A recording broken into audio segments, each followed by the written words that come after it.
Tukituki River and its tributaries mean different things to different people.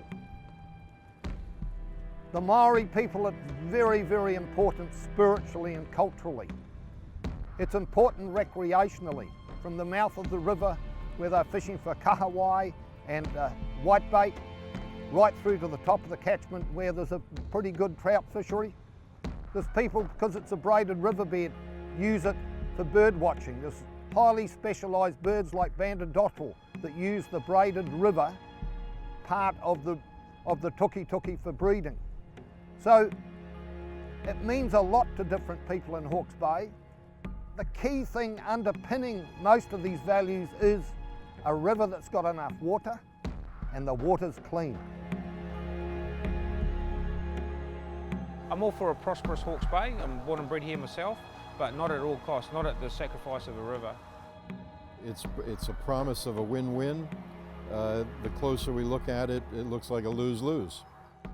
Basically, if in fact we do intensify that area with the water, the damage to the environment is going to be huge.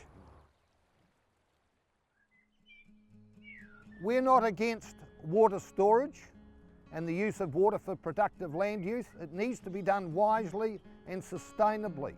We support a vibrant Hawke's Bay economy, provided it's actually achieved within an environmentally sustainable framework.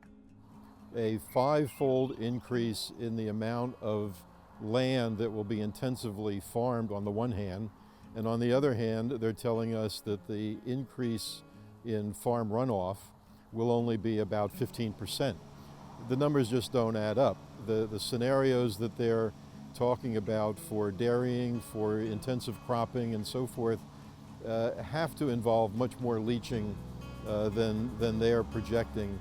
That basically turns the Tukituki River into a large farm drain, so all of the intensification runoff will be ending up in the Tuki and then out to sea, which has other consequences. It's a good example of the regional council thinking everybody understands this and is well informed, and you have almost hysteria breaking out down below the dam here when people for the first time realize that there's a 90-meter dam with being built on an earthquake fault. If you're not aware of that, how could you possibly be aware of some of the finer points that are being argued here? People are talking about a dam break from earthquake. I would put the risk of a cyclonic event damaging that dam in terms of a lot of water coming into that catchment very quickly when the dam is full is a far higher risk than the dam break. The consultation with the public has been rather poor. As you've seen, both mayors have called for an independent peer review that they're willing to pay for. Ngāti Kāinanunu, they've come out and they're not in support of it because of poor consultation. Transparent Hawke's Bay believe there's been poor consultation. So I've been involved in the stakeholder groups, and it wasn't so much consultation, it was more like you'd go there, they'd present them what they were going to do rather than consultation. When you stack up all the reports on the dam and the Tuki, they stand about 1 metre high. Quite overwhelming for the average person to actually read and assimilate. So it's a bit of a David and Goliath type exercise.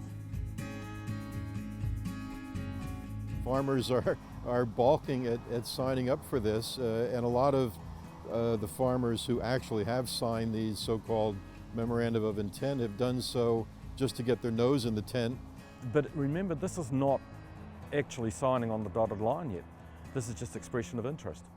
And expression of interest and signing up, you know, we'd all like to have an expression of interest to buy can I use a Mercedes or a BMW or a VW, the latest. But when it comes to actually paying the money and having to go ahead with it, well, we sort of slink away a bit.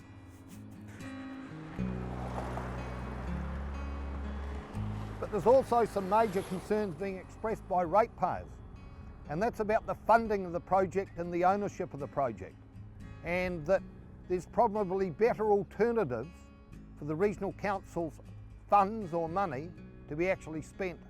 Could well be better directed to the Heritonga Plains and the Ngāhara catchment, where we've already got highly fertile land being used, shortage of water, better climate for for growing vegetables, etc., it could well be funding that should have been better directed towards that part of the region.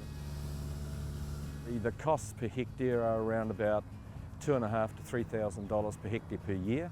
It's a take or pay. In other words, every year, whether you use that water or not, you're having to pay for it.